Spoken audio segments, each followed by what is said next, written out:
بسم الله الرحمن الرحیم. ځینې وخت تاسو ګورئ چې تاسو مختلفو ګروپونو کې یاست او هغې ته مختلف قسم ویډیوګانې راځي یا تصویران پکې خلک شیر کوي یا ډاکومنټس وي، فایلونه وي، یا هم داسې تاسو ته څوک ویډیوګانې لیږي یا درته څوک مطلب عکسونه لیږي یا فایلز یا ډاکومنټس او هغه ستاسو په موبایل کې آټو سیو کېږي یا ستاسو ګیلرۍ ته آټو راځي، آټو هلته سیو وي. کله تاسو خپل ګیلري خلاصه کړئ تاسو به تصویر یا ویډیو نه سیو کړي د وټساپ نه، مګر ستاسو موبایل ګیلرۍ کې به آټو سیو وي.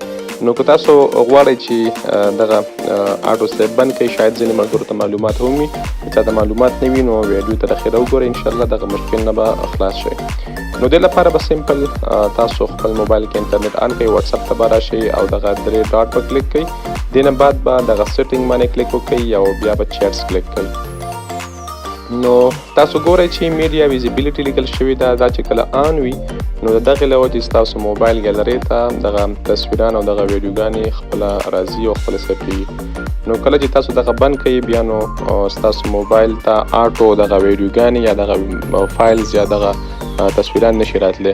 نو بیا تاسو کولی شئ خپله خوښه باندې کوم تصویر سیو کوئ یا کوم فایل سیو کوئ یا کوم ویډیو سیو کوئ، نو تاسو سمپلی به وټساپ ته لاړ شئ یا چیټ ته به ورشئ او هلته به یې سیو کوئ.